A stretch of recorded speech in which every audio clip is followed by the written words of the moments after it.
പത്രോസിൻ്റെ ഒന്നാം ലേഖനം 1-ാം അധ്യായം അതിൻ്റെ 13 മുതൽ 22 വരെയുള്ള വാക്യങ്ങൾ വായിക്കാം. 1 പത്രോസ് 1-ാം അധ്യായം 13 മുതൽ 22 വരെയുള്ള വാക്യങ്ങൾ. ആകയാൽ നിങ്ങൾ മനസ്സ് ഉറപ്പിച്ച് നിർമ്മതരായി യേശുക്രിസ്തുവിൻ്റെ പ്രത്യക്ഷതയെങ്കിൽ നിങ്ങൾക്ക് വരുവാനുള്ള കൃപയിൽ പൂർണ്ണ പ്രത്യാശ വെച്ചുകൊള്ളുവിൻ. പണ്ട് നിങ്ങളുടെ അജ്ഞാനകാലത്ത് ഉണ്ടായിരുന്ന മോഹങ്ങളെ മാതൃകയാക്കാതെ നിങ്ങളെ വിളിച്ച വിശുദ്ധന് ഒത്തവണ്ണം അനുസരണമുള്ള മക്കളായി എല്ലാ നടപ്പിലും വിശുദ്ധരാകുവിൻ.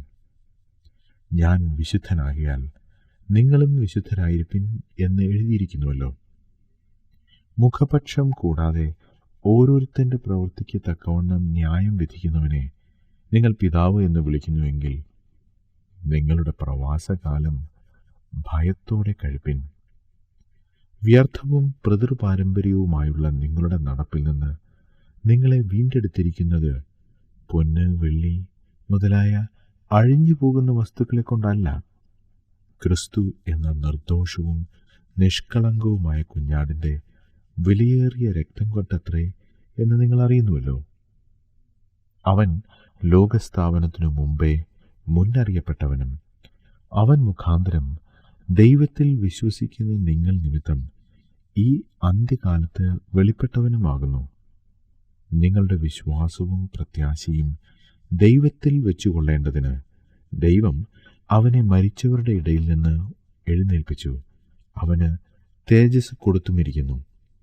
എന്നാൽ സത്യം അനുസരിക്കയാൽ നിങ്ങളുടെ ആത്മാക്കളെ നിർവ്യാജമായ സഹോദര പ്രീതിക്കായി നിർമ്മലീകരിച്ചിരിക്കൊണ്ട് ഹൃദയപൂർവം അന്യോന്യം ഉറ്റു സ്നേഹിപ്പിൻ.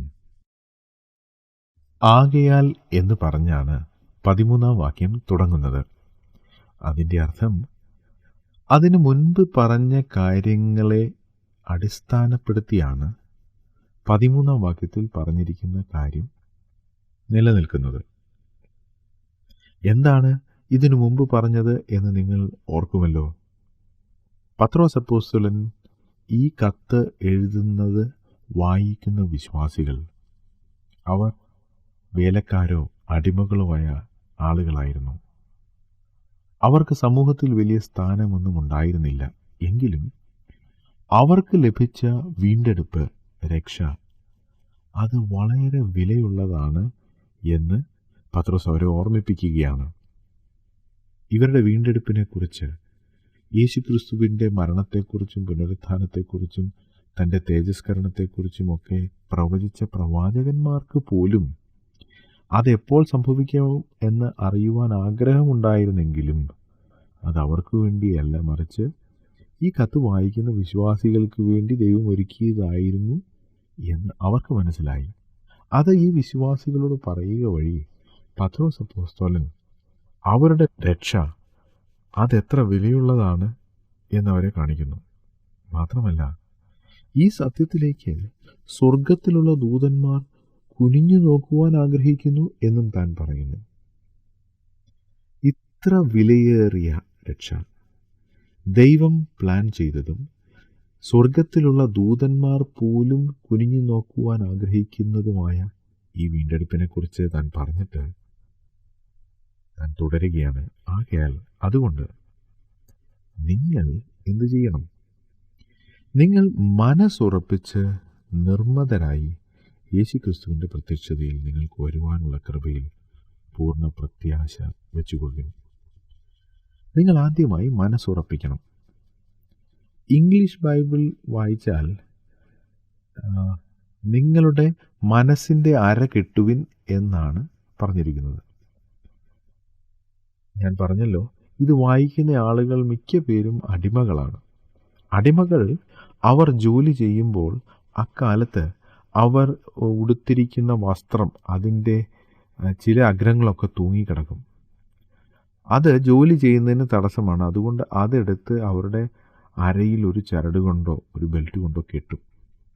കേരളത്തിൽ സാധാരണ ആളുകൾ ജോലി ചെയ്യുമ്പോൾ അവർ ഉടുത്തിരിക്കുന്ന മുണ്ട് മടക്കി കുത്തുമല്ലോ.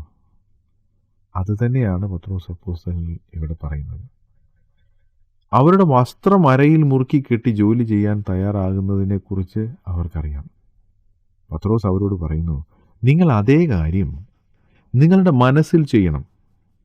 മനസ്സുറപ്പിക്കുക എന്ന് പറഞ്ഞാൽ നിങ്ങൾ മനസ്സിൽ ചില കാര്യങ്ങൾ ചെയ്യുവാൻ തയ്യാറെടുക്കണം. അതിനുശേഷം താൻ ആദ്യമായി പറയുന്ന കാര്യം, നിർമ്മതരായി യേശുക്രിസ്തുവിൻ്റെ പ്രത്യക്ഷതയെങ്കിൽ നിങ്ങൾക്ക് വരുവാനുള്ള കൃപയിൽ പൂർണ്ണ പ്രത്യാശ വെച്ചുകൊള്ളുവിൻ. നിർമ്മതരായിരിക്കുക എന്ന വാക്കിൻ്റെ അർത്ഥം പലർക്കും അറിഞ്ഞുകൂടാ. ഇതിൻ്റെ യഥാർത്ഥ അർത്ഥം മദ്യം കഴിക്കാതിരിക്കുന്ന അവസ്ഥ എന്നാണ്. മദ്യം കഴിച്ച ആളുകൾ അവർ മതമുള്ളവരാണ്. എന്നാൽ നിർമ്മതരായിരിക്കുക, സുബോധമുള്ളവരായിരിക്കുക, മനസ്സിൽ യാതൊരു തരത്തിലുള്ള ലഹരിയുടെ നിയന്ത്രണവും ഇല്ലാതിരിക്കുക. അതാണ് ആ വാക്കിൻ്റെ അർത്ഥം. അപ്പോൾ മനസ്സിൽ നിങ്ങൾ കാര്യങ്ങളെ നന്നായി അറിയുവാൻ തക്ക വിധം അലേർട്ടായിരിക്കണം, സോബറായിരിക്കണം, നിർമ്മതരായിരിക്കണം. അതെന്തിനു വേണ്ടിയാണ്? ക്രിസ്തുവിൻ്റെ പ്രത്യക്ഷതയെങ്കിൽ നിങ്ങൾക്ക് വരുവാനുള്ള കൃപയിൽ പൂർണ്ണ പ്രത്യാശ വെച്ചുകൊള്ളുവാൻ. ദൈവം ഇന്ന് തന്നെ യേശു ക്രിസ്തുവിലൂടെ നമുക്ക് വളരെയധികം കൃപ നൽകിയിരിക്കുന്നു. ദൈവത്തിൻ്റെ കൃപയാലാണ് നാം രക്ഷിക്കപ്പെട്ട് ദൈവമക്കളായി തീർന്നത്. ദൈവത്തിൻ്റെ കൃപയാലാണ് നാം നിത്യജീവന അവകാശികളായി തീർന്നത്. ദൈവത്തിൻ്റെ കൃപയാലാണ് നാം അനേക എതിരുകളും വൈഷമ്യങ്ങളും തരണം ചെയ്ത് ആത്മീയ ജീവിതത്തിൽ നിലനിൽക്കുന്നത്. ദൈവത്തിൻ്റെ കൃപയാണ് നമ്മെ ബുദ്ധിമുട്ടിൽ ശക്തീകരിക്കുന്നത്. ഇതൊക്കെ ശരിയാണെങ്കിലും നിങ്ങളിൽ ഒരു കൃപ വെളിപ്പെടുവാൻ പോവുകയാണ്. അത് യേശുക്രിസ്തുവിൻ്റെ പ്രത്യക്ഷതയിലാണ്. അന്ന് ഇന്ന് ലഭിക്കുന്നതിൽ അപ്പുറമായ കൃപ ലഭിക്കും. അന്നാണ് നമുക്ക് പൂർണ്ണ അറിവുണ്ടാകുന്നത്. അന്നാണ് നമ്മുടെ പ്രതിഫലങ്ങൾ നമുക്ക് ലഭിക്കുന്നത്. അന്നാണ് പാപത്തിൻ്റെ സാന്നിധ്യത്തിൽ നിന്ന് നാം വിടുവിക്കപ്പെടുന്നത്. ഈ അനുഗ്രഹങ്ങൾ വരാൻ പോകുന്ന കാര്യമാണ്. ക്രിസ്തുവിൻ്റെ പ്രത്യക്ഷതയിൽ സംഭവിക്കാൻ പോകുന്ന കാര്യമാണ്. അതിൽ നിങ്ങൾ പ്രത്യാശ വെച്ചുകൊള്ളുവിൻ. പിന്നീട് താൻ അവരെ ചില കാര്യങ്ങൾ ഓർമ്മിപ്പിക്കുകയാണ്. 14-ാം വാക്യം, പണ്ട് നിങ്ങളുടെ അജ്ഞാനകാലത്ത് ഉണ്ടായിരുന്ന മോഹങ്ങളെ മാതൃകയാക്കാതെ നിങ്ങളെ വിളിച്ച വിശുദ്ധിനൊത്തോണം അനുസരണമുള്ള മക്കളായി എല്ലാ നടപ്പിലും വിശുദ്ധരാകുവിൻ. പണ്ട് ഇവർ ദൈവമക്കളല്ലാതിരുന്ന കാലം, അതിനെക്കുറിച്ച് പത്രോസ് അപ്പോസ്തലൻ പറയുന്നു. അജ്ഞാനകാലം, അറിയായ്മയുടെ കാലം. നിങ്ങൾക്കറിവില്ലായിരുന്നു ദൈവം നിങ്ങളെ സ്നേഹിക്കുന്നുവെന്നോ, ദൈവം നിങ്ങൾക്ക് നിത്യജീവൻ തരുമെന്നോ, യേശുക്രിസ്തു നിങ്ങളുടെ പാപമോചനത്തിനായി ക്രൂശിൽ മരിച്ചു, അടക്കപ്പെട്ടു, ഉയർത്തെഴുന്നേറ്റു, തന്നിൽ വിശ്വസിക്കുന്നവർക്ക് നിത്യജീവൻ ഉണ്ടെന്നോ, ഈ കാര്യങ്ങളൊന്നും അറിയാതിരുന്ന ഒരു കാലം. പൗലോസ് അപ്പോസ്തലൻ അഥേനയിൽ പ്രസംഗിക്കുമ്പോൾ അപ്പോസ്തല പ്രവൃത്തി 17-ാം അധ്യായത്തിൽ താൻ ഇങ്ങനെ പറയുന്നു, എന്നാൽ അറിയായ്മയുടെ കാലങ്ങളെ ദൈവം ലക്ഷ്യമാക്കാതെ അറിഞ്ഞുകൂടാതിരുന്ന ഒരു കാലമുണ്ട്. ഇവർക്കും അതുണ്ടായിരുന്നു, നിങ്ങളുടെ അജ്ഞാനകാലം. ആ അജ്ഞാനകാലത്ത് നിങ്ങൾ എങ്ങനെയാണ് ജീവിച്ചിരുന്നത്? അന്ന് നിങ്ങൾ നിങ്ങളുടെ മോഹങ്ങളെ മാതൃകയാക്കിയാണ് ജീവിച്ചത്. എന്ന് വച്ചാൽ രക്ഷിക്കപ്പെടാത്ത, പരിശുദ്ധാത്മാവ് ഹൃദയത്തിൽ ഇല്ലാത്ത, പരിശുദ്ധാത്മാവിൻ്റെ നിയന്ത്രണത്തിലല്ലാതെ ജീവിക്കുന്ന ഒരു വ്യക്തി താൻ നരകത്തിലേക്കാണ് പോകുന്നത്. തൻ്റെ ജീവിതശൈലി എങ്ങനെയായിരുന്നു? തൻ്റെ ഹൃദയത്തിൽ തോന്നുന്ന മോഹങ്ങൾ അതനുസരിച്ചാണ് ജീവിച്ചിരുന്നത്. യാതൊരു നിയന്ത്രണവുമില്ല. ജഡത്തിൻ്റെ അഭിലാഷം മാത്രം ജീവിത ലക്ഷ്യമാക്കിയാണ് അങ്ങനെയുള്ളവർ ജീവിക്കുന്നത്. അവർക്ക് തോന്നുന്നത് അവർ ചെയ്യുന്നു. അവരുടെ മനസ്സിൽ അവർക്ക് തോന്നുന്ന മോഹങ്ങൾ അത് സാധിക്കുവാൻ വേണ്ടി അവർ ജീവിക്കുന്നു. അങ്ങനെയാണ് രക്ഷിക്കപ്പെടുന്നതിന് മുൻപ് നാം ജീവിച്ചിരുന്നത്. നമ്മെ നിയന്ത്രിച്ചിരുന്നത് നമ്മുടെ ജഡത്തിൻ്റെ ഇച്ഛകളായിരുന്നു, മോഹങ്ങളായിരുന്നു. എന്നാൽ അതുപോലെ ഇനി നിങ്ങൾ നടക്കരുത്. ആ മോഹങ്ങളെ മാതൃകയാക്കി നിങ്ങൾ ജീവിക്കരുത്. അതിന് പകരം നിങ്ങളെ വിളിച്ച വിശുദ്ധന് ഒത്തവണ്ണം അനുസരണമുള്ള മക്കളായി എല്ലാ നടപ്പിലും വിശുദ്ധരാകണം. ഇവർ അടിമകളാണ്. ഇവരെ ആരോ പണം കൊടുത്തു വാങ്ങിയതാണ്. ഇവരെ വാങ്ങിയ വ്യക്തിയുടെ ഇഷ്ടം ചെയ്യുകയാണ് അടിമകളുടെ ജോലി. അതുപോലെ തന്നെ നിങ്ങൾ സ്വന്തം ഇഷ്ടപ്രകാരം നടന്നവരായിരുന്നു, എന്നാൽ നിങ്ങളെ വിലയ്ക്ക് വാങ്ങിയിരിക്കുന്നു. ഇനി നിങ്ങൾ താന്താങ്ങൾക്കുള്ളവരല്ല. പണ്ട് സ്വയമോഹത്തിന് അനുസരിച്ച് നടന്ന നിങ്ങൾ ഇനി നിങ്ങളെ വിളിച്ച വിശുദ്ധന് ഒത്തവണ്ണം നടക്കണം. അതെങ്ങനെയാണ് നടക്കേണ്ടത്? 2 കാര്യങ്ങൾ അവിടെ പറയുന്നു. ഒന്ന്, അനുസരണമുള്ള മക്കളായി എല്ലാ നടപ്പിലും വിശുദ്ധരാകുവിൻ. മക്കളാണ്, അത് ദൈവം ചെയ്തതാണ്. എന്നാൽ അനുസരണമുള്ള മക്കളായി നാം ജീവിക്കേണ്ട ആവശ്യമുണ്ട്. മക്കളാകുവാൻ ആരും ഒന്നും ചെയ്യണ്ട. ഒരാൾ ഒരു കുടുംബത്തിൽ ജനിക്കുന്നത് അയാളൊന്നും ചെയ്തിട്ടല്ല. ആ വ്യക്തി ഒരു കുടുംബത്തിൽ ജനിക്കുകയാണ്. എന്നാൽ ആ വ്യക്തി ആ കുടുംബത്തിലെ അനുസരണമുള്ള ഒരു മകനായി മാറുവാൻ ചില കാര്യങ്ങൾ ചെയ്യണം. മാതാപിതാക്കളെ അനുസരിക്കണം. അതാണ് പത്രോസ് അപ്പോസ്തലൻ ഈ വിശ്വാസികളോട് പറയുന്നത്. നിങ്ങൾ മക്കളാണ്, പക്ഷേ നിങ്ങൾ അനുസരണമുള്ള മക്കളായി മാറണം. 2ാമത്തെ കാര്യം, നിങ്ങൾ എല്ലാ നടപ്പിലും വിശുദ്ധരാകുവിൻ. ഞാൻ വിശുദ്ധനാകിയാൽ നിങ്ങളും വിശുദ്ധരായിരിപ്പിൻ എന്നെഴുതിയിരിക്കുന്നുവല്ലോ.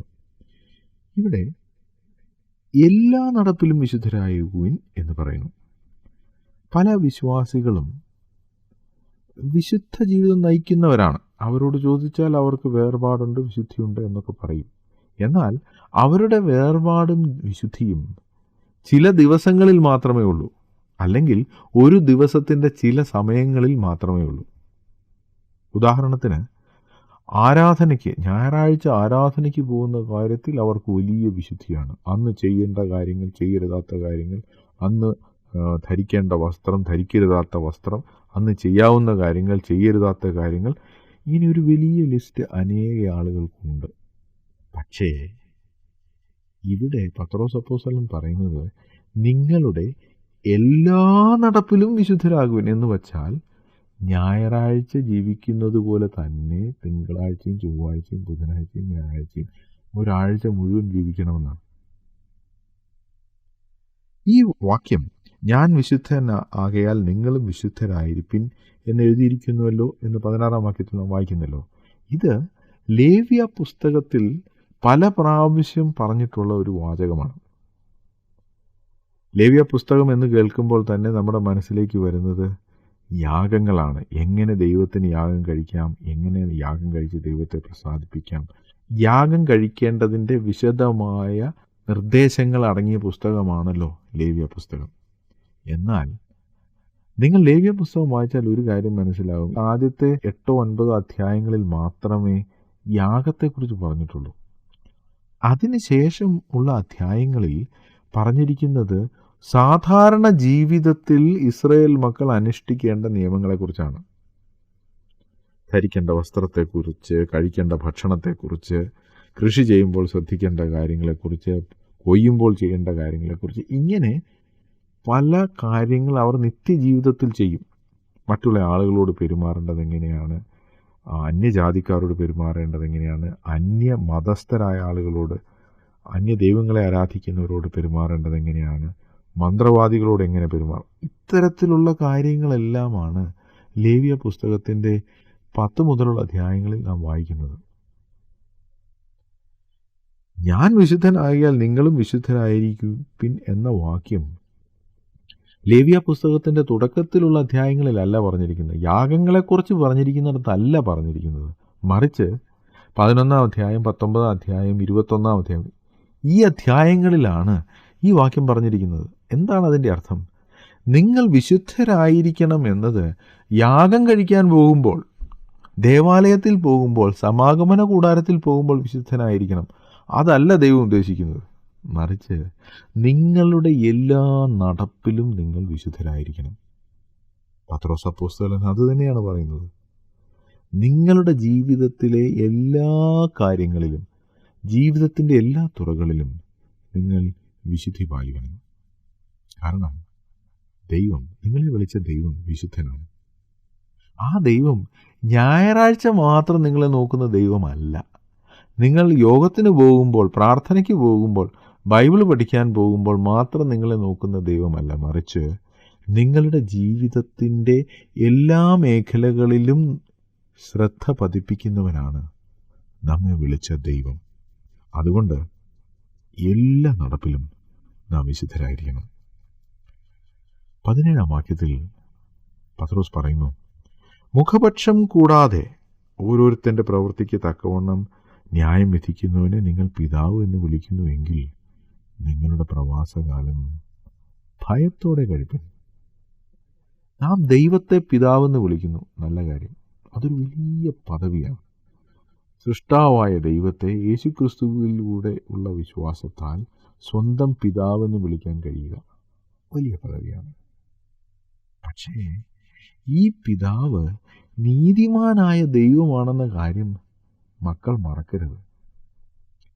ദൈവം നിന്റെ പിതാവാണ്, പക്ഷേ അതിൻ്റെ അർത്ഥം ദൈവം അനീതി ചെയ്യുമെന്നല്ല. നീ ദൈവത്തിൻ്റെ മകനാണ്, അതുകൊണ്ട് മുഖപക്ഷം കാണിക്കുമെന്ന് നീ പ്രതീക്ഷിക്കരുത്. മുഖപക്ഷമില്ലാത്തവനാണ് നമ്മുടെ ദൈവം. അതുകൊണ്ട് നാം നമ്മുടെ പ്രവാസകാലം ഭയത്തോടെ കഴിക്കണം. പ്രവാസകാലം എന്ന് പറഞ്ഞാൽ നാം ജീവിക്കുന്നത് നമ്മുടെ സ്വന്തം നാട്ടിലല്ല എന്ന് ചുരുക്കം. ഒരുപക്ഷെ നിങ്ങളിത് കേൾക്കുമ്പോൾ വിചാരിക്കുന്നുണ്ടാവും, ഞാൻ ജനിച്ചു വളർന്ന നാട്ടിൽ, എൻ്റെ അപ്പനപ്പൂപ്പന്മാർ ജീവിച്ച നാട്ടിൽ, അവിടെയാണ് ഞാൻ താമസിക്കുന്നത്, എൻ്റെ സ്വന്തം നാടാണ് എന്ന് നിങ്ങൾ ഒരുപക്ഷെ ചിന്തിക്കുന്നുണ്ടാവും. പക്ഷേ നിങ്ങളൊരു ദൈവമകനാണെങ്കിൽ നിങ്ങളൊരു പ്രവാസിയാണ്. ഈ ലോകത്തിൽ ചില നാളുകൾ മാത്രം ജീവിക്കുവാൻ സമയം ലഭിച്ചിരിക്കുന്ന ഒരു പ്രവാസിയാണ്. നിങ്ങളുടെ പൗരത്വം സ്വർഗത്തിലാണ്. ആ കാര്യം മറക്കരുത്. അപ്പോൾ ഭൂമിയിൽ നാം ജീവിക്കുന്നത് ഒരു പ്രവാസകാലമാണ്. നാം ഒരു വാടക വീട്ടിൽ അല്ലെങ്കിൽ സ്വന്തമല്ലാത്ത സ്ഥലത്ത് താമസിക്കുന്നത് പോലെയാണ്. ആ കാലം ദൈവത്തെ ഭയപ്പെട്ട് ജീവിക്കണം. ദൈവം പിതാവാണ് എന്നതിൻ്റെ അർത്ഥം നാം ദൈവത്തെ ഭയപ്പെടരുത് എന്നല്ല, ദൈവത്തെ ഭയപ്പെട്ട് തന്നെ ജീവിക്കണം. നമ്മെ ദൈവം എവിടെ നിന്നാണ് വീണ്ടെടുത്തത് എന്നാണ് 18-ാം വാക്യത്തിൽ നാം വായിക്കുന്നത്. വ്യർത്ഥവും പിതൃപാരമ്പര്യവുമായുള്ള നിങ്ങളുടെ നടപ്പിൽ നിന്ന് നിങ്ങളെ വീണ്ടെടുത്തു. വ്യർത്ഥം എന്ന് പറഞ്ഞാൽ ആ ജീവിത ശൈലി കൊണ്ട് യാതൊരു പ്രയോജനവും ഇല്ലായിരുന്നു, നാം എവിടെയും എത്തുകയില്ലായിരുന്നു. രണ്ടാമത്, അത് പാരമ്പര്യമായി നമുക്ക് കിട്ടിയതാണ്. ഈ ചെയ്യുന്നത് കൊണ്ട് എന്തെങ്കിലും പ്രയോജനമുണ്ടോ എന്നൊന്നും ചിന്തിക്കാതെ ചെയ്തുകൊണ്ടിരുന്ന കാര്യങ്ങൾ. ഇത് ഒരു സൈക്കിളാണ്. നാം ജീവിച്ച സമൂഹത്തിൽ, കുടുംബത്തിൽ ചില കാര്യങ്ങൾ ചെയ്തു വരുന്നു, അത് നാമും ചെയ്യുന്നു. അതിനെന്തെങ്കിലും പ്രയോജനമുണ്ടോ എന്ന് ചോദിച്ചാൽ ഇല്ല, പണ്ട് തൊട്ടേ അങ്ങനെ ചെയ്തു വരുന്നതുകൊണ്ട് ഞങ്ങൾ ഇത് ചെയ്യുന്നു. വ്യർത്ഥമാണ്, ഒരു പ്രയോജനവുമില്ലാത്ത കാര്യങ്ങളാണ്. അതിന് നാം അടിമകളായിരുന്നു.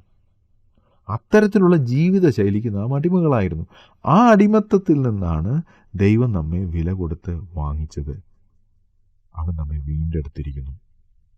നമ്മെ വീണ്ടെടുത്തിരിക്കുന്നത് പൊന്നു വെള്ളി മുതലായ അഴിഞ്ഞു പോകുന്ന വസ്തുക്കളെ കൊണ്ടല്ല. ഈ അടിമകളായ ഈ വിശ്വാസികളെ ഒരുപക്ഷെ ആളുകൾ വാങ്ങിയത് പൊന്നും വെള്ളിയും ഒക്കെ കൊടുത്തിട്ടായിരിക്കും.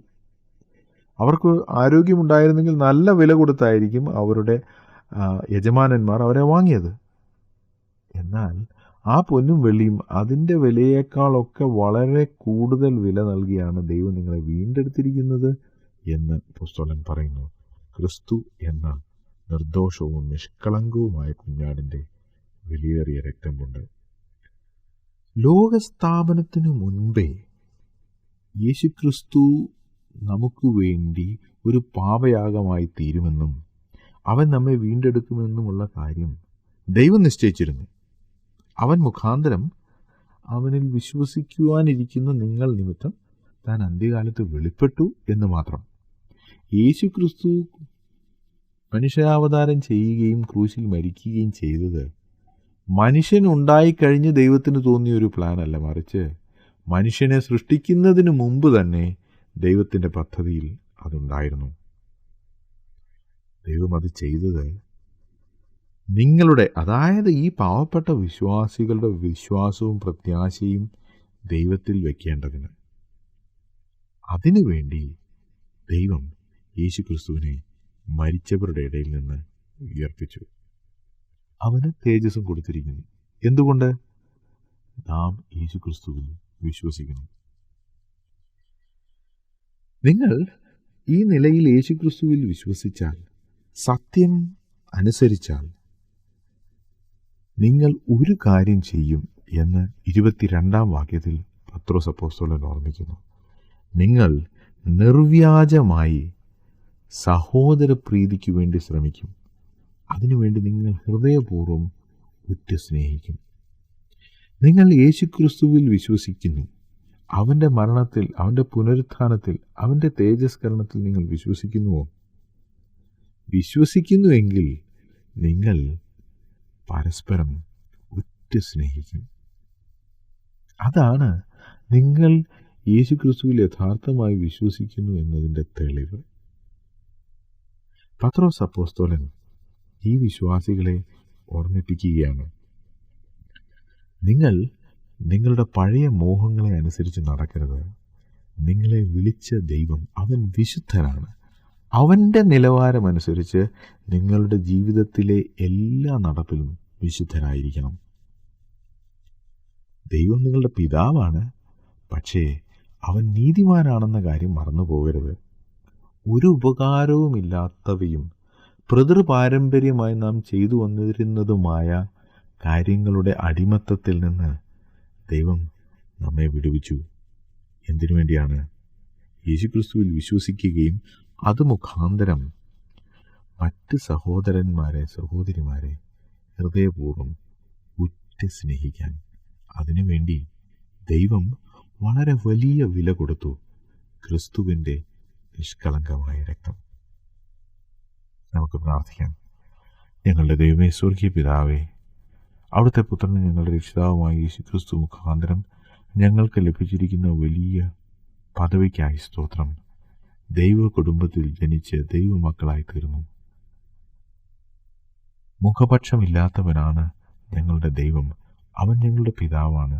അതുകൊണ്ട് ഈ ഭൂമിയിലുള്ള ഞങ്ങളുടെ പ്രവാസകാലം ഭയത്തോടെ കഴിപ്പാൻ ഞങ്ങളെ സഹായിക്കണമേ. ഞങ്ങളുടെ എല്ലാ നടപ്പിലും വിശുദ്ധരായിരിക്കാൻ ഞങ്ങളെ സഹായിക്കണമേ. ഞങ്ങൾ അന്യോന്യം ഉറ്റ് സ്നേഹിക്കാൻ ഞങ്ങളെ പഠിപ്പിക്കണമേ. ഞങ്ങളുടെ പ്രാർത്ഥന കേട്ടതിനായി സ്തോത്രം. യേശു കർത്താവിന്റെ നാമത്തിൽ തന്നെ. ഞങ്ങളെ വിളിക്കുവാൻ ആഗ്രഹിക്കുന്നുവെങ്കിൽ 098802221957 എന്ന നമ്പർ ഉപയോഗിക്കുക.